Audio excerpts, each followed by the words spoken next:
കൊച്ചിക്കാരിയാണ്. ഞാൻ അധികം സംസാരിച്ചതിന് എന്റെ കൊച്ചി ഭാഷ വരും, അതുകൊണ്ട് എനിക്ക് സത്യയോട് വീണ്ടാൻ കുറച്ച്. ഞാൻ ടീച്ചറായിട്ടാണ് അഭിനയിക്കുന്നത്, ഇങ്ങേരുടെ വൈഫായിട്ട്.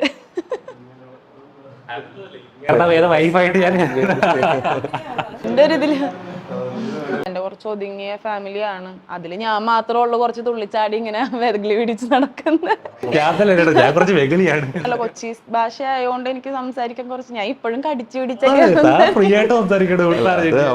എന്നിട്ടാണ് ലാസ്റ്റ് ഒരു ചാളം വരിന്ന് പറഞ്ഞ അടുത്ത ട്രോള്. നിങ്ങൾ കൊച്ചിക്കാരായിട്ട് ഇങ്ങനെയൊക്കെ പറയാം. ഞാൻ പോണേണ്. ഹായ്, ഹലോ, നമസ്കാരം. This is me NB here. Muru എന്ന സിനിമയുടെ വിശേഷങ്ങൾ നമ്മളോട് പങ്കുവെക്കാനായിട്ട് നമ്മുടെ അടുത്ത് 3 അതിഥികളാണ് എത്തുന്നത്. സിനിമയുടെ സംവിധായകനും അഭിനേതാവും അഭിനേത്രി. നമസ്കാരം. നമസ്കാരം. എന്തൊക്കെയായിട്ടുള്ള വിശേഷങ്ങൾ? നല്ല വിശേഷം. ഏറ്റവും വലിയ വിശേഷം തന്നെ നമ്മൾ ജൂൺ 14-ാം തീയതി സിനിമ ഇറങ്ങുക എന്നുള്ളതാണ്. മുറിവ്. അതെ, മുറു ആ ടൈറ്റിൽ കേൾക്കുമ്പോൾ തന്നെ എന്തോ ഒരു സീരിയസ് ആയിട്ട് ഹോണ്ടിങ് ആയിട്ടൊരു സബ്ജക്റ്റ് ആണ്. ആ ടൈറ്റിൽ കേൾക്കുമ്പോൾ അങ്ങനെ ഒരു ഫീലിംഗ് കിട്ടുന്നുണ്ട്.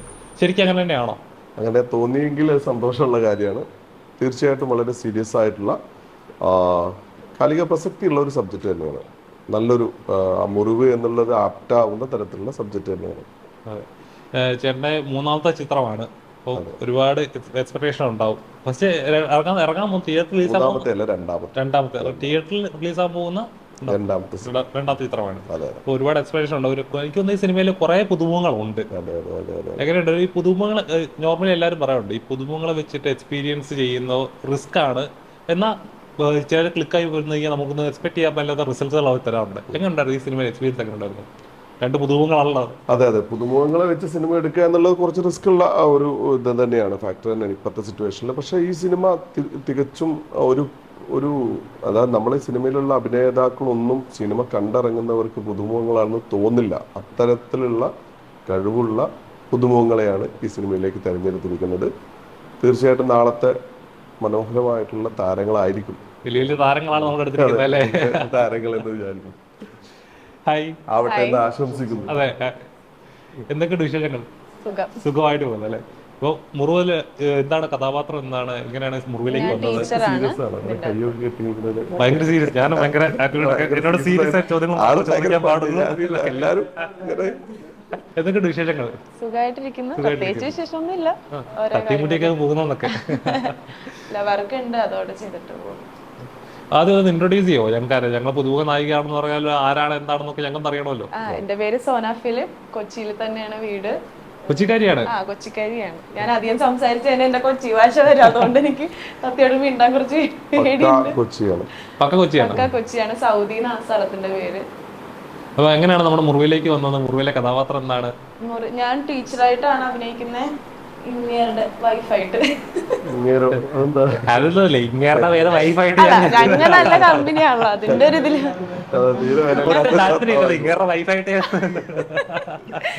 അങ്ങനെയല്ല. റിയാദിക്കയുടെ വൈഫായിട്ടാണ് ഞാൻ അഭിനയിക്കുന്നത്. ആൻഡ് ഇതിലേക്ക് വന്നത് യൂനസിയോ എന്ന് പറഞ്ഞ മ്യൂസിക് ഡയറക്ടർ ഉണ്ട് ഇതിന്റെ. ആ സാറ് വഴി വന്നപ്പോ പൂജക്ക് ഞാൻ വന്നു.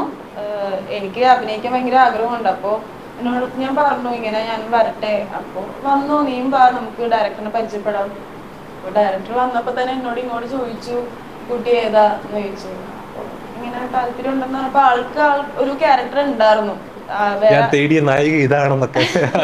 അത് സെലക്ട് ചെയ്യാൻ കുറച്ചേരം വെച്ചിട്ടുണ്ടെങ്കിലും എന്നെ കണ്ടപ്പോ ആൾക്ക് ക്യാരക്ടർ സെലക്ഷൻ ആയിട്ടുണ്ടായിരുന്നില്ല. നാളെ ശരിക്കും പറഞ്ഞാൽ ഷൂട്ട് തുടങ്ങുകയാണ്. പക്ഷെ 2-3-4 ദിവസം ഉണ്ടായിരുന്നു, കുറച്ച് പേര് ഉണ്ടായിരുന്നു, ആപ്റ്റായപ്പോ എടുത്തു. നമ്മുടെ ഒരു നായകനോട് ചോദിക്കാം, ഒന്നാമത്തെ നായകൻ. അതെ, ഒന്ന് ഇൻട്രൊഡ്യൂസ് ചെയ്യാം ഞങ്ങൾക്ക് വേണ്ടി. എൻ്റെ പേര് റിയാദ്. ഞാൻ ദുബായിൽ വർക്ക് ചെയ്യാണ്. അപ്പം ആദ്യത്തെ സിനിമയാണ്. ഷമീർ കൈ എനിക്ക് കുറച്ച് വർഷങ്ങളായിട്ട് അറിയാം. ഇന്നലെ രാത്രി എത്തിയിട്ടേ ഉള്ളൂ. ഫ്രഷ് ആയിട്ട് ദുബായിൽ നിന്ന് ലാൻഡ് ചെയ്ത സിനിമയ്ക്ക് വേണ്ടിയിട്ട്. സിനിമ റിലീസ് കഴിഞ്ഞിട്ട് പോകുന്നത്. അപ്പം ഇങ്ങനെ ഒരു ക്യാരക്ടർ വന്ന സമയത്ത് ഇതുണ്ട്, ചെയ്യാൻ പറ്റും എന്ന് പറഞ്ഞിട്ട് എന്നെ വിളിച്ച് ചെയ്യിച്ചതാണ്. അപ്പോൾ ഒരു കരാട്ടെ, ഒരു മാർഷൽ ആർട്സ് സ്കൂൾ നടത്തുന്ന ഒരു മാസ്റ്ററുടെ റോളാണ്. മാസ്റ്റർ രഘുവരൻ. നന്നായിട്ട് ചെയ്യാൻ പറ്റുമെന്ന് വിശ്വസിക്കുന്നു. മാർഷൽ ആർട്സ് ഒക്കെ പഠിച്ചിട്ടുണ്ടോ? ഞാൻ പഠിച്ചിട്ടുണ്ട്, പക്ഷെ പ്രാക്ടീസ് ചെയ്യാറില്ലായിരുന്നു. ഇതിനു വേണ്ടി പിന്നെ ഒരു കുറച്ച് സമയം എടുത്ത് നമ്മളൊരു 1 month ഒക്കെ പ്രാക്ടീസ് ചെയ്തിട്ടാണ് ഒന്നുകൂടെ ഉഷാറായി. ആളുണ്ടായിരുന്നു 1 മാസം അവർക്ക് കൊടുക്കാനും ട്രെയിനിങ് കൊടുക്കാനും. പിന്നെ ഞാൻ പറഞ്ഞില്ല, അദ്ദേഹത്തെ കാണുമ്പോൾ തന്നെ ഒരു വ്യത്യസ്ത ഫീൽ ചെയ്യുന്നില്ലേ? പിന്നെ ഞാൻ ചോദിക്കാതിരിക്കായിരുന്നു. ഈ ഒരു ക്യാരക്ടറിനെയാണ് നമ്മൾ ആ പോസ്റ്ററിൽ കാണുന്ന തരത്തിലേക്ക് മാറ്റിയെടുത്തപ്പോൾ അത് വേറൊരു ഭയങ്കര നമ്മുടെ പഴയ അന്യടിച്ചെന്നെ കാണുന്ന പോലെ ഒരു നമ്മൾ ഒരുപാട് ആൾക്കാരെ മിസ് ചെയ്യുന്ന പോലെ തോന്നിയില്ലേ? അതേപോലത്തെ ഒരു ആക്ടറാണ്. കിടും പെർഫോമൻസ് ആയിട്ട് ചെയ്തിട്ടുണ്ട്. ബാബുവിനെ അറിയോ? അറിയാമോ? പിന്നെ ആരെങ്കിലും പറഞ്ഞിട്ടല്ലോ എവിടെയോ പട്ട സിനിമയിൽ കണ്ടിട്ടുള്ള. അദ്ദേഹത്തിന്റെ ഇഷ്ടപ്പെട്ട ജോണർ കേട്ട് കഴിഞ്ഞാൽ നമ്മൾ നെട്ടിപ്പോയി. എനിക്ക് ആ ഒരു ടൈപ്പ് ഒക്കെയാണ് എനിക്ക് ഇഷ്ടം. ഞാൻ കാണുന്ന കാര്യങ്ങളും അങ്ങനെയൊക്കെ ചെയ്യുന്നതാണ്. ചേട്ടാ ഷമീറായിട്ട് ഞാൻ ഈ ഇതിന്റെ ടീസർ കണ്ട സമയത്ത് എനിക്കത് പക്ക ഒരു ഇഷ്ടം പോലെ ആക്ഷൻ സീൻസുള്ള ഫൈറ്റ്സ് ഉള്ള ഒരു സിനിമയാന്ന് തോന്നുന്നു. ശരിക്കും അങ്ങനെ തന്നെയാണ്. നമ്മുടെ എനിക്കത് എടുത്തു പറയണ അജയേട്ടനെ ഞാൻ അങ്ങനെ കണ്ടിട്ടില്ല. അങ്ങനെ അജയേട്ടൻ എങ്ങനെയാണ് ആ ക്യാരക്ടറിലേക്ക് വരാൻ പറ്റിയത്? അത് അദ്ദേഹം തന്നെ ആയിരുന്നു എൻ്റെ മനസ്സിലുള്ള ഒരു ക്യാരക്ടർ. അദ്ദേഹം എഴുതുമ്പോൾ തന്നെ അദ്ദേഹത്തിന് ചെയ്യണം എന്നുള്ള ആഗ്രഹത്തിൽ തന്നെയാണ് ആ ക്യാരക്ടർ വളരെ മനോഹരമായിട്ട് ചെയ്തിട്ടുണ്ട്. പിന്നെ ആക്ഷന്റെ കാര്യത്തിൽ പറയേണ്ട ആവശ്യമില്ലല്ലോ. അജയേട്ടൻ എന്ന് പറഞ്ഞാൽ ആക്ഷന്റെ മറ്റൊരു തലത്തിലേക്ക് ഗംഭീരമായിട്ടുള്ളൊരു പ്രകടനമാണ് നമുക്ക് തന്നിട്ടുള്ളത്. സിനിമ നിങ്ങൾക്ക് അദ്ദേഹത്തിന്റെ ഈ പറഞ്ഞ ആ ഒരു ഇൻട്രസ്റ്റ്, ഇപ്പൊ നിങ്ങൾ പറഞ്ഞ ആ ഒരു മൂവ്മെന്റ് ഉണ്ടല്ലോ, അതുപോലെ തന്നെ ആയിരിക്കും സിനിമയിലും. എനിക്ക് തോന്നുന്നു നോർമലി അജയേട്ടൻ എന്ന് പറഞ്ഞാൽ ഒന്നാമത് സൈലന്റ് ടൈപ്പാണ്. ഒരാൾ ഇരുന്ന് ബോത്ത് 10 മിനിറ്റ് എസ്കേപ്പ് അദ്ദേഹത്തിന്റെ ഇന്നും നമ്മള് എത്രത്തോളം എൻജോയ് ചെയ്യുന്നല്ലേ. അതെ, അങ്ങനെ ഒരാളെ ത്രൂ ഔട്ട് ഇങ്ങനെ ഒരു ക്യാരക്ടറിനെ ചെയ്യാനായിട്ട് ടഫായിരുന്നോ ആളെ ഒന്ന് വെക്ക് ചെയ്ത് ഇങ്ങനെ ആക്കാനായിട്ട്? ഞങ്ങൾ അറിയുന്ന ഒരു ഇതിലാണ് ഉണ്ട്. തീർച്ചയായിട്ടും നമുക്ക് ഭയവും പേടിയും, പിന്നെ അദ്ദേഹം നല്ലൊരു സപ്പോർട്ടാണ്. നമുക്ക് അങ്ങനത്തുള്ള ബുദ്ധിമുട്ടോ സെറ്റിൽ വന്നു കഴിഞ്ഞാൽ ഡയറക്ടറല്ല, എല്ലാവരുമായിട്ട് നല്ല കമ്പനിയാണ്. അത് വളരെ പാവം മനുഷ്യനും കൂടിയാണ് അദ്ദേഹം. നല്ലൊരു എൻ്റെ ഏറ്റവും എന്താ ഞാൻ പറഞ്ഞില്ല, ഞാൻ ഒരുപാട് പേര് ഇഷ്ടപ്പെടുന്ന കൂട്ടത്തിൽ ഏറ്റവും ഇഷ്ടപ്പെട്ട ഒരാൾ കൂടിയാണ് അദ്ദേഹം. ഈസി ആയിരുന്നു. എനിക്ക് തോന്നുന്നു ഈ നമ്മുടെ വില്ലൻ മുഖമുള്ള അല്ലെങ്കിൽ വില്ലൻ ക്യാരക്ടേഴ്സ് ചെയ്യുന്ന എല്ലാവരും പഞ്ചപാവങ്ങളാണ്.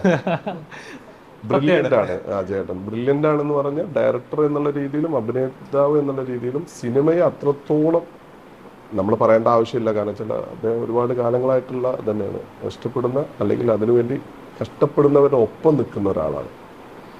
മുറിവ് എന്ന സബ്ജക്ട് പ്രേക്ഷകർക്കായിട്ട് മുന്നോട്ട് വെക്കുന്ന ഒരു മെസ്സേജ് എന്തായിരിക്കും? മുറിവ് നല്ലൊരു മെസ്സേജ്. നമുക്ക് കുടുംബ ബന്ധങ്ങളിൽ ഉണ്ടാവുന്ന ഒരു താളപ്പിഴ കൊണ്ട് സമൂഹത്തിനുണ്ടാവുന്ന ഹൃദയത്തിൽ, അതായത് സമൂഹത്തിനുണ്ടാവുന്ന ഒരു മുറിവിൻ്റെ കഥ പറയുന്നുണ്ട് ഏത് നമ്മളെ മുറിവ് എന്ന സബ്ജക്റ്റ്. അപ്പോൾ അത് വളരെ നമ്മളെന്താ പറയുക, ഓരോ കുടുംബങ്ങളും ചിലപ്പോൾ ഇങ്ങനെയാണോ, ഇത്രത്തോളം ഉണ്ടോ എന്ന് തോന്നിപ്പോകുന്ന ഒരു നല്ലൊരു മെസ്സേജ് ഞങ്ങൾ സിനിമ കൊടുക്കുന്നുണ്ട്.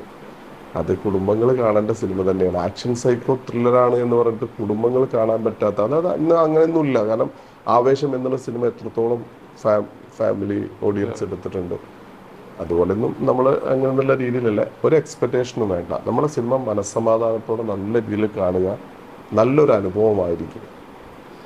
നോർമലി അത് ചോദിച്ചാൽ ഇപ്പോൾ ഓരോ തിയേറ്റർ എക്സ്പീരിയൻസും ഉണ്ട്.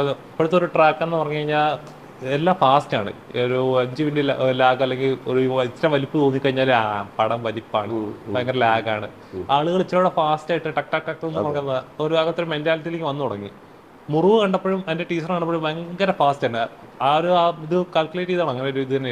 തീർച്ചയായിട്ടും ആ സിനിമ അത് ഓരോ സിനിമയ്ക്കും ഓരോ ജോണർ ഉണ്ട്, ഓരോ സിറ്റുവേഷൻ ഉണ്ട്. അതിനനുസരിച്ചുള്ള രീതിയിലാണ് ഉണ്ടാവുക. സിനിമ കുറച്ച് ഫാസ്റ്റായിട്ട് തന്നെയാണ് നമ്മുടെ സിനിമ പറഞ്ഞിരിക്കുന്നത്. പിന്നെ പറഞ്ഞില്ല, പല സമയങ്ങളും നമ്മൾ കുറച്ചൊക്കെ പേടിപ്പെടുത്തും എന്ന് വിചാരിക്കുന്നു അല്ലേ, കുറച്ചൊക്കെ പേടിപ്പെടുത്തും എന്നൊക്കെ തോന്നുന്നുണ്ട്. ഒരു ആക്ഷൻ സൈക്കോ ത്രില്ലറിന് വേണ്ട എല്ലാ എലമെന്റും നമ്മുടെ സിനിമയിലുണ്ട്. ഈ ശരിക്കും ഇങ്ങനത്തെ ജോണേഴ്സ് എടുക്കുമ്പോൾ നമ്മൾ ഇതിനു മുമ്പ് ഇറങ്ങിയിട്ടുള്ള മിക്ക സിനിമകളൊക്കെ നോക്കുമ്പോൾ തന്നെ കണ്ടിട്ടുണ്ട് based on A true incident, based on A true story, ഇങ്ങനെ കണ്ടിട്ടുണ്ട്. മുറിവ് അങ്ങനെ എന്തെങ്കിലും സബ്ജക്റ്റ് ആണോ? മുറിവ് ഒറ്റ സബ്ജക്റ്റേ ഉള്ളൂ. സെക്കൻഡ് പാർട്ട് ഉണ്ടാവാൻ ഒരു സാധ്യതയില്ല. കാരണം ഈ സിനിമന്റെ ഫസ്റ്റും ലാസ്റ്റും എൻഡും ഒരു പ്രേക്ഷകർക്കും ഒരു കൺഫ്യൂഷൻ വരില്ല അല്ലെ, ഉണ്ടാവില്ല. കാരണം വെച്ചാൽ അവൾ ക്ലിയർ ആയിരിക്കും, ഓക്കെ ഇതിങ്ങനെ സ്റ്റാർട്ട് ചെയ്തു ഇങ്ങനെ അവസാനിച്ചു എന്ന്.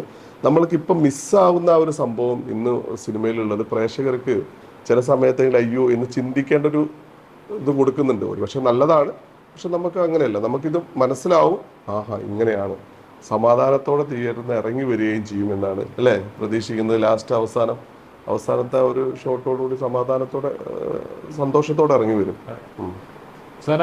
സിനിമയാണ് മോഹം എന്നൊക്കെ പറയുന്നത്, ഇതിന് നമുക്ക് ട്രൈ ചെയ്തിട്ടുണ്ടായിരുന്നു. ഞാൻ ട്രൈ ചെയ്യുന്നുണ്ട് ഒരുപാട്. ഇപ്പോ ആദ്യത്തെ സിനിമയല്ല, ഇതെന്റെ രണ്ടാമത്തെ സിനിമയാണ്. ആദ്യത്തെ എക്സ്പെരിമെന്റ് 5 ആയിരുന്നു. അതൊരു സോംബി മൂവി, അതില് സെക്കൻഡ് ഹീറോയിൻ ആയിട്ടായിരുന്നു. അത് മലയാളത്തിലെ ആദ്യത്തെ സോംബി മൂവി. മലയാളത്തിലെ ആദ്യത്തെ സോംബി മൂവി ആയിരുന്നു. പിന്നെ എനിക്ക് തോന്നുന്നു റിലീസിങ് ടൈമിങ് കുറച്ച് മറ്റേ നോമ്പ് ടൈമിലായിരുന്നു, ആരും തിയേറ്ററിൽ പോയി കാണില്ലല്ലോ, അങ്ങനത്തെ ഒരു ടൈമിങ് ആയതുകൊണ്ട് കുറച്ച് നമ്മുടെ സിനിമയുടെ ഷൂട്ട് സമയത്തായിരുന്നു റിലീസ്. അതെ അതെ, ഞാൻ അവിടെ നിന്ന് ഞാൻ ഭയങ്കര എക്സൈറ്റഡ് ആയിരുന്നു. ഇപ്പൊ ഏത് സിനിമ അഭിനയിച്ചാലും എനിക്ക് ഇതിന്റെ ആണെങ്കിലും പോസ്റ്റർ വരെ ഇപ്പൊ റോഡ് സൈഡിൽ കാണുമ്പോ തന്നെ നമുക്ക് ഭയങ്കര മനസ്സിൽ നിറഞ്ഞിട്ട് കരച്ചിൽ വരെ വന്ന് ഞാൻ വണ്ടി ഓടിച്ചുകൊണ്ട് പോയിട്ട് ഭയങ്കര സന്തോഷമാണ്. അപ്പൊ അതുപോലെ തന്നെ ഏത് സിനിമ ഏത് കഴിഞ്ഞാലും ഭയങ്കര എക്സൈറ്റഡ് ആണ്. പിന്നെ ഇപ്പൊ ഈ അടുത്താണ് ഞാൻ ജസ്റ്റ് ഒരു സീരിയലിൽ കയറിയായിരുന്നു. അങ്ങനെ ഓരോന്നും ചെയ്ത് വന്നിട്ടിരിക്കുക. ആക്ടിങ് തന്നെയാണ്, വേറെ ഒന്നിലേക്കും പോകുന്നില്ല. ഞാൻ ബ്യൂട്ടീഷ്യൻ ആയിരുന്നു പ്രൊഫഷണലി, അതെല്ലാം ഒഴിവാക്കി ആക്ടിങ് മാത്രമായിട്ട് മുന്നോട്ട് പോകുക. എപ്പോഴെങ്കിലും ആരും പറഞ്ഞു നോർമലി സിനിമ എന്ന് പറഞ്ഞ ആക്ടിങ് അല്ലെങ്കിൽ സിനിമ ഇൻഡസ്ട്രിയോട്ട് ഇറങ്ങുമ്പോൾ എല്ലാവരും പറഞ്ഞത് നിനക്ക് വേറെ വല്ല പണിക്കും പോയിക്കൂടെ, അല്ലെങ്കിൽ ജോലി കൃത്യമായിട്ട് ശമ്പളം നമ്മള് പോകുമ്പോ ചോദിക്കുന്നുണ്ട് സൈഡിൽ വേറെ വർക്കിന്, പക്ഷെ നമുക്ക് വർക്കിന് പോകുമ്പോഴും നമുക്ക് ആക്ടിങ് തന്നെ മൈൻഡിലുള്ളതുകൊണ്ട് വർക്ക് എന്ന് പറഞ്ഞ സൈഡിലേക്ക് പോകാൻ പറ്റില്ല. പിന്നെ ഇങ്ങോട്ട് വരുമ്പോൾ ചോദിച്ചില്ലേ, പ്രത്യേകിച്ച് ദുബായിലുള്ളവർ സെറ്റിൽ ആയിട്ടൊക്കെ പെട്ടെന്ന് സിനിമ എന്ന് പറഞ്ഞ് ഇറങ്ങി തിരിക്കുമ്പോഴേ അല്ല അതെന്താണെന്നറിയോ, അത് എല്ലാത്തിനും നമ്മൾക്ക് ഉണ്ടാവുമല്ലോ. നമ്മളെല്ലാവരും കേൾക്കുന്ന ഒരു പല്ലവി തന്നെയാണ്. പക്ഷെ അവര് തന്നെ കുറച്ച് കഴിയുമ്പോ അത് മാറ്റി പറയോ അല്ലെങ്കിൽ നമ്മളൊന്ന് രക്ഷപ്പെട്ട് കഴിയുമ്പോ എനിക്ക് അപ്പോഴേ അറിയാമായിരുന്നു നീ രക്ഷപ്പെടുമെന്ന്. അത് ആദ്യം പറയുന്ന ടോക്സ് മാത്രമേ ഉള്ളൂ, പിന്നീട് ഒരു ഇതിലെത്തിക്കഴിയുമ്പോ അവര് പിന്നെ നമ്മളെ സപ്പോർട്ട് ചെയ്യും. അതുവരെയുള്ള സ്ട്രഗ്ലിങ്സ് എന്തായാലും ബുദ്ധിമുട്ടെല്ലാം ഉണ്ടാവും. എങ്ങനെ വീട്ടിലൊക്കെ എങ്ങനെയായിരുന്നു? ഇല്ലായിരുന്നു, കാരണം അവർക്ക് താല്പര്യം ഇല്ല. എന്റെ കുറച്ച് ഒതുങ്ങിയ ഫാമിലിയാണ്, അതില് ഞാൻ മാത്രമേ ഉള്ളൂ കുറച്ച് തുള്ളിച്ചാടി ഇങ്ങനെ വെറുകിളി പിടിച്ച് നടക്കുന്നത്. ഞാൻ നല്ല കുറച്ച് വീട്ടില് ചേട്ടനും ചേച്ചി ഉണ്ട്, അവര് കുറച്ച് സൈലന്റ് ആണ്. ഞാൻ അങ്ങനെയല്ല, ഞാൻ വയലന്റ് അല്ല, മീൻസ് ഞാൻ പാവം തന്നെയാണ്. പക്ഷെ സംസാരിക്കേണ്ട അടുത്ത് ചിലർക്ക് സംസാരിക്കും. പക്ഷെ ഇങ്ങനെയൊക്കെ സംസാരിക്കുമ്പോ ഞാൻ പറഞ്ഞല്ലോ കൊച്ചി ഭാഷ ആയതുകൊണ്ട് എനിക്ക് സംസാരിക്കാൻ കുറച്ച് ഞാൻ ഇപ്പോഴും കടിച്ചു പിടിച്ചിട്ടാണ് ലാസ്റ്റ് ഒരു ചാള വരിന്ന് പറഞ്ഞ അടുത്ത ട്രോള് നിങ്ങൾ കൊച്ചിക്കാരായിട്ട് ഇങ്ങനെയൊക്കെ പറയാൻ എന്ത് കൊച്ചിക്കാരാണ് ഇതാ അവസ്ഥ. എനിക്ക് എവിടെ പോയാലും ഇത് പറയാറുണ്ട്. പിന്നെ ചിലവർക്ക് എന്റെ സംസാരം ഇഷ്ടമാണ്, ഈ കൊച്ചി ഭാഷ ഇഷ്ടമാണ്, നല്ലതാണ്. പക്ഷെ ചിലവർക്ക് കേൾക്കുമ്പോ ഭയങ്കര ഇറിറ്റേഷൻ, ഇവളെന്ത് ഇങ്ങനെ സംസാരിക്കുന്നേന്നുള്ള ഒരു ഇത് കൊറേ സ്ഥലത്തുനിന്ന് കൊറേ കേട്ടിട്ടുണ്ട്. കൊച്ചിയുടെ ബ്യൂട്ടി ഉണ്ട്, അതങ്ങനെ കേൾക്കാൻ ഉണ്ട്. പക്ഷെ അത് ചിലർക്ക് മനസ്സിലാവില്ല. നമ്മൾ ജനിച്ചു വളർന്ന ഇതല്ലേ വരത്തുള്ളൂ. എല്ലാം കൂടി ചേർന്നതല്ലേ നമ്മളെല്ലാവരും അല്ലേ, എല്ലാത്തിനെയും ഇഷ്ടപ്പെടുന്ന അല്ലെ, എല്ലാ അതൊക്കെ ഓരോരുത്തർ. സത്യം പറഞ്ഞ എനിക്ക് സ്ലാങ് ഏതാന്ന് പോലും കറക്റ്റ് ആയിട്ട് അറിയില്ല. ഞാൻ സംസാരിച്ച് വരുമ്പോഴാ പറയുന്നത് നീ കൊച്ചിയാണല്ലേ, ചിലരൊക്കെ നീ തൃശ്ശൂർക്കാരിയാണോ മലപ്പുറം. ഞാൻ എന്ത് പറഞ്ഞിട്ടാണ് എനിക്ക് മനസ്സിലാവുള്ള, ഞാൻ മീൻസ് എല്ലാവരോടും മിണ്ടല്ലോ, അപ്പൊ അങ്ങനെ കിട്ടുന്നതായിരിക്കും എനിക്ക്. അങ്ങനെ ഒരു കുഴപ്പമില്ല, കൊച്ചിക്കാർ എല്ലാ സംസ്ഥാനങ്ങളിലെയും വന്ന് അടിയുന്ന പിടിക്കും. എനിക്കൊന്നും പണ്ട് ചെന്നൈ ആയിരുന്നു സിനിമയുടെ ബേസ് എന്ന് പറയുന്നത്, ഇപ്പൊ കൊച്ചിയാണ്. അങ്ങനത്തെ ശരിക്കും പറഞ്ഞാൽ ശരി, എല്ലാരും ഇപ്പൊ കൊച്ചി വന്ന സ്റ്റേ ചെയ്യുന്ന ഒരു വർക്ക് സിനിമയിലേക്ക് കയറണമെങ്കിൽ കൊച്ചി വന്ന് നിൽക്കണം എന്നുള്ളൊരു സിറ്റുവേഷൻ ആണ് ഇപ്പൊ എല്ലാവർക്കും. പഠിക്കുമ്പോ പോകണ്ടല്ലോ, കൊച്ചി തന്നെയാണല്ലോ വീട്. കൊച്ചിയിലാണെങ്കിൽ ഞാൻ സ്റ്റേ എടപ്പള്ളിയാണ്, സൗദിയിൽ എന്റെ വീടെങ്കിലും ഞാൻ മാറി നിൽക്കുക. മീൻസ് നമുക്ക് ഇവിടെ നിന്നാലേ ഓരോ കാര്യത്തിനായിട്ട് ഓടി നടക്കാൻ പറ്റുള്ളൂ. എന്തായാലും അത് നാട്ടുമ്പുറമാണ്, അതിന്റെ കുറച്ച് ബുദ്ധിമുട്ടൊക്കെ ഉണ്ട്. സിനിമകൾ വന്ന് വിജയിച്ചു കഴിയുമ്പോൾ എല്ലാവരും ഇത്തരം പ്രതിസന്ധികളൊക്കെ നേരിട്ടിട്ട് തന്നെയാണ് സിനിമയിൽ. അതൊക്കെ പോസിറ്റീവായിട്ട് തന്നെ നമ്മളെ എടുത്ത് മാറ്റി വെക്കും. അതൊക്കെ നമുക്കൊരു വാശിയാ, അവരങ്ങനെ പറയുമ്പോ നമുക്കൊരു നിലത്ത് കാണിക്കണം എന്നുള്ളൊരു വാശിയാ. ജയിച്ചു കഴിയുമ്പോ എല്ലാരും കൂടെ ഉണ്ട്. തോക്കുന്നോ അല്ലെങ്കിൽ ഒന്ന് ഡൗൺ ആയി നിൽക്കുമ്പോഴായിരിക്കും അപ്പോഴേ ഇറങ്ങിയല്ലേ പോകണ്ടാന്ന്. സ്വാഭാവികം. അതങ്ങോട്ട് നോക്കിയിട്ടൊക്കെ ഞങ്ങളൊക്കെ അനുഭവിച്ചുകൊണ്ടിരിക്കുന്ന ആൾക്കാരുടെ കൂട്ടത്തിൽ അത് കഴിഞ്ഞു കുറച്ചൊക്കെ. ഞങ്ങളുടെ എങ്ങനെ ഉണ്ടായിരുന്നു ലൈഫ്? സെറ്റിൽ ആയിരിക്കാം, സെറ്റിൽ ആയതിനു ശേഷം സിനിമ എന്ന് ഇറങ്ങാൻ പറഞ്ഞാലല്ല, നമ്മള് കോളേജ് കഴിഞ്ഞ സമയം ട്രൈ ചെയ്തതൊക്കെ ആയിരുന്നു ഞാൻ ആ സമയത്ത്. പക്ഷെ ഈ പറഞ്ഞ പോലെ നിങ്ങൾ പറഞ്ഞ പോലെ ഇതാണ്, അതായത് അതിൽ പോയിട്ട് എന്ത് ചെയ്യാനാണ്, ജോലിയിലേക്ക് പോവാം, ആ രീതി തന്നെയായിരുന്നു നമ്മളും ഡൈവേർട്ടായിട്ട് ഗൾഫിലേക്ക് പോകുന്നത്. അപ്പം ജോലിയൊക്കെ സേഫാണ്, സെറ്റിൽഡാണ്. പക്ഷെ ഇതിനോടുള്ളൊരു പാരലലി നമുക്കുള്ളൊരു പാഷൻ ഉണ്ടല്ലോ, നമുക്ക് നമ്മുടെ ഒരു ഇൻട്രസ്റ്റ്, അപ്പം അതെന്നും മനസ്സിലുണ്ടായിരുന്നു, അതൊരിക്കലും മാറ്റിയിട്ടില്ല. നല്ല പ്രായത്തിൽ, അതായത് നമ്മൾ ആ കോളേജ് ലൈഫിന്റെ സമയത്ത് സിനിമയിലേക്ക് ശ്രമിക്കാൻ പോകുമ്പോൾ വീട്ടുകാർ കയറിട്ടു, നേരെ പറഞ്ഞയച്ചു. എല്ലായിടത്തുള്ളതാണ് കോമൺ ആയിട്ടുള്ള കാര്യം. നല്ലൊരു പൊസിഷനിൽ ജോലി ചെയ്യുന്ന വ്യക്തി കൂടിയാണ് അദ്ദേഹം. അത് വേറെ കാര്യം. സിനിമ വളരെ ഇൻട്രസ്റ്റിംഗ് ആണ്, ഒരുപാട് ഇഷ്ടമാണ്, ഭയങ്കരമായിട്ട് ഹാർഡ് വർക്ക്. അങ്ങനെയാണ് നമ്മൾ അടുക്കുന്നത്. അപ്പം പിന്നെ അങ്ങനെ ഒരു ക്യാരക്ടർ ഉണ്ട്, ചെയ്യാൻ പറ്റുമോ എന്ന് ചോദിച്ചപ്പോൾ അതിൽ വേറെ എനിക്ക് പറയാനൊന്നുമില്ലായിരുന്നു. ആൾക്ക് ഓരോ ടെൻഷൻ ഉണ്ടായിരുന്നു, പക്ഷെ ആള് നല്ല അടിപൊളിയായിട്ട് ചെയ്തിട്ടുണ്ട്. ഞങ്ങളും കാണാൻ പറയാം അതൊക്കെ പൊളിച്ചിട്ട് അടിപൊളിയായിട്ട് ചെയ്തിട്ടുണ്ട് ഞങ്ങള് പറയാറുണ്ട്. അല്ല, നമ്മളെ സെലക്ഷൻ എന്ന് പറയുമ്പോൾ എനിക്ക് അദ്ദേഹത്തിന്റെ ഫിഗർ എനിക്ക് അനിവാര്യമാണ്, ആവശ്യമായിരുന്നു. കണ്ട ഓൺ ദ സ്പോട്ടിൽ തന്നെ നമ്മൾ തീരുമാനിച്ചു ഈ ഒരു അത്. പക്ഷെ പറയുന്നത് പിന്നെ ഒരു 7 മാസം കഴിഞ്ഞിട്ട് അല്ലെ, 7 മാസം കഴിഞ്ഞിട്ടാണ് ഞാൻ ഈ സബ്ജക്ട് മുഴുവൻ രൂപരേഖ ആക്കിയിട്ടാണ് പുള്ളിക്കാരനോട് പറയുന്നത്. അങ്ങനെ ചോദിച്ചു കഴിഞ്ഞപ്പോൾ പിന്നെ നമുക്കൊരു നോ ഇല്ലായിരുന്നു, റെഡി കേൾക്കേണ്ട താമസം അടുത്ത കുറച്ചും കൂടി വന്നത് നമ്മളെ ലാസ്റ്റ് നമ്മുടെ മറ്റേ അസോസിയേറ്റ് ഡയറക്ടർ നമ്മളെല്ലാവരും കൂടി ഇരുന്നപ്പോൾ പുള്ളിക്കാരൻ്റെ ഫിഗറൊക്കെ കണ്ട് കാണിച്ചു കൊടുത്തപ്പോൾ ഒന്നുകൂടി മനോഹരമായിട്ട്. കാരണം ഫിഗർ കാണുമ്പോൾ നമുക്ക് കുറച്ചുകൂടി എന്താണ് എതിരാളി കാണുമ്പോൾ നമ്മുടെ സ്ക്രിപ്റ്റിൽ കുറച്ച് മാറ്റങ്ങൾ വരുമല്ലോ നമ്മൾ എഴുതുന്നത്. നോർമലി ഇങ്ങനത്തെ ആക്ഷൻ സൈക്കോ ത്രില്ലേഴ്സ് ഒക്കെ എഴുതുന്ന സമയത്ത് എപ്പോഴും ശ്രദ്ധിക്കുന്ന ചില ഓവർ വയലൻസ് ആവാൻ പാടില്ല, അല്ലെങ്കിൽ ഇരിക്കുന്ന ആളുകളെ ഇപ്പോൾ ഇപ്പോഴത്തെ പ്രത്യേകിച്ച് നമ്മുടെ രാക്ഷസം പോലത്തെ സിനിമകളൊക്കെ ഇറങ്ങുന്ന സമയത്ത് വയലൻസ് കൂടുതലാണെന്ന് പറയുമ്പോൾ ഒരു എലമെന്റ് ഉണ്ട് ത്രില്ലടിപ്പിക്കുന്ന, അല്ല അടുത്ത് എന്ത് എന്നുണ്ടാക്കുന്ന ഒരു ക്യൂരിയോസിറ്റി എലമെന്റ് ഉണ്ട്. ഓരോ 10 മിനിറ്റിൽ ഓരോ ട്വിസ്റ്റ് കൊണ്ടുവരുന്ന അങ്ങനത്തെ ഒരു സ്കീമുണ്ട് ഓരോ ത്രില്ലർ ആക്ഷൻ സൈക്കോ അങ്ങനത്തെ പടങ്ങളിലൊക്കെ. ഈ പടങ്ങളിൽ അങ്ങനെ ഒരു ട്വിസ്റ്റ് എലമെന്റ്സ് സർപ്രൈസ് ആയിട്ട് ഞങ്ങൾക്ക് പ്രതീക്ഷിക്കാമോ? ഇതിലെ ഫസ്റ്റ് ലുക്ക് പോസ്റ്റർ അല്ലേ, ഫസ്റ്റ് ലുക്ക് അല്ല, ഫസ്റ്റ് ടൈറ്റിൽ പോസ്റ്റർ ഇറങ്ങിയപ്പോൾ മുതൽ എന്നോട് ചോദിക്കുന്ന ചോദ്യമാണ്, ഇതിലെന്താണ് നിങ്ങൾ സൂക്ഷിച്ചു വെച്ചിരിക്കുന്ന ഒരു നിഗൂഢത? അത് ശരിയാണ്, തീർച്ചയായിട്ടും സൈക്കോ മൂവികൾക്ക് ഒരു നിഗൂഢത അനിവാര്യമാണ്. അത് അതിൽ തീർച്ചയായിട്ടും ഉണ്ട്. അതങ്ങനെ തന്നെ പോയി അവസാനത്തെ എനിക്ക് തോന്നുന്നു 5 മിനിറ്റിൽ ഈ കഥയുടെ ടോട്ടൽ രൂപം നമുക്ക് മനസ്സിലാവും. പ്രേക്ഷകർക്ക് പക്ക ക്ലിയർ ആയിട്ട് മനസ്സിലാവുമ്പോൾ ഇതാ ഇങ്ങനെയാണല്ലേ എന്നുള്ളൊരു തോന്നൽ വരും. തീർച്ചയായിട്ടും അത് ഉണ്ട്. സൈക്കോ ത്രില്ലറിന്റെ ഗണത്തിൽ പെടുന്ന സിനിമ തന്നെയാണ്.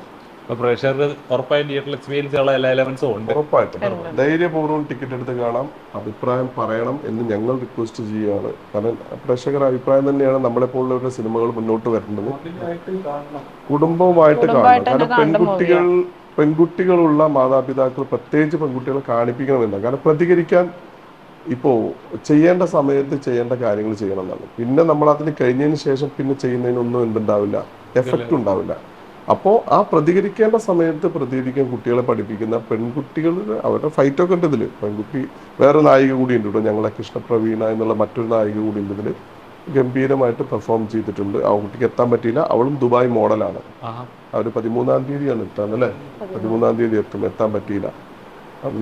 മിസ് ചെയ്തിട്ടുണ്ട്. അവർക്ക് കാണുമ്പോൾ എന്തായാലും തീർച്ചയായിട്ടും നല്ല രീതിയിൽ ആ കുട്ടിക്ക് ഈ പറഞ്ഞ പോലെ ഇതിന് ശേഷം ചിലപ്പോൾ ഇന്റർവ്യൂ കൊടുക്കേണ്ടി വന്നേക്കാം, വരട്ടെ അല്ലേ. സിനിമയ്ക്ക് ശേഷം കൂടുതൽ വിശേഷങ്ങൾ ചോദിക്കാനായിട്ടുണ്ടോ? തീർച്ചയായിട്ടും.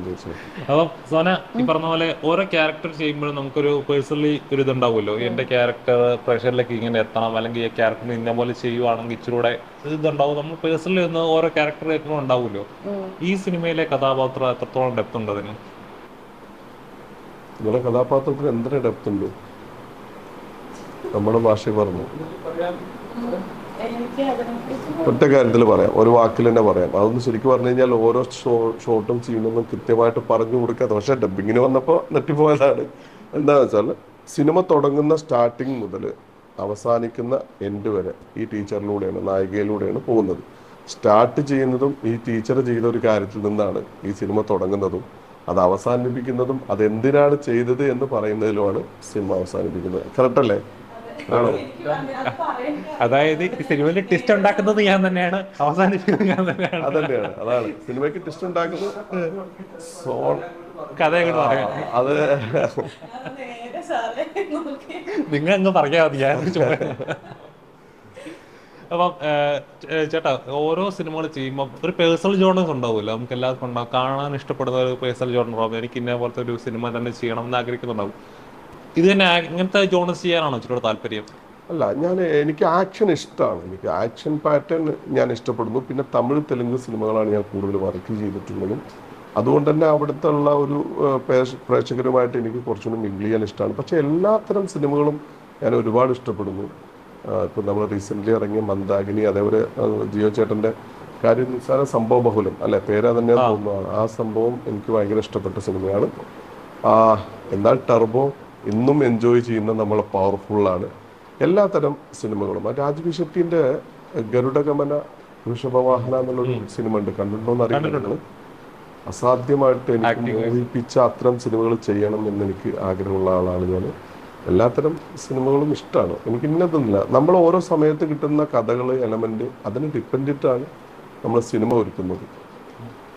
ബ്രോയ്ക്ക് അങ്ങനെ പേഴ്സണൽ ജോണേഴ്സ് ആണോ? എനിക്ക് ഇതേപോലത്തെ ഒരു പടം കിട്ടി, നമ്മൾ ഓരോ ഫിലിം കാണുമ്പോൾ എനിക്ക് ഇതേപോലത്തെ ഒരു പടം കിട്ടിയിരുന്നെങ്കിൽ, അല്ലെങ്കിൽ ഇങ്ങനത്തെ ഒരു റോള് കിട്ടിയിരുന്നെങ്കിൽ ആഗ്രഹിക്കുന്നുണ്ടാവുമല്ലോ? ഉണ്ട് ഉണ്ട്, അങ്ങനത്തെ കുറേ പടങ്ങളുണ്ട്. അതായത് ഞാൻ കൂടുതൽ കാണുന്നതും ഹിന്ദി പടങ്ങളാണ്. ഇംഗ്ലീഷ് ഞാൻ കാണൽ കുറവാണ്. അപ്പോൾ ഹിന്ദിയിലെ ആക്ഷൻ സൈഡുള്ളതും അല്ലെങ്കിൽ ക്യാരക്ടർ സൈഡ് കൂടുതൽ പെർഫോം ചെയ്യാനുള്ള അങ്ങനത്തെ ഒക്കെ കാര്യങ്ങൾ ഞാൻ നന്നായിട്ട് ഒബ്സർവ് ചെയ്ത് കാണുന്നൊരു വ്യക്തിയാണ്.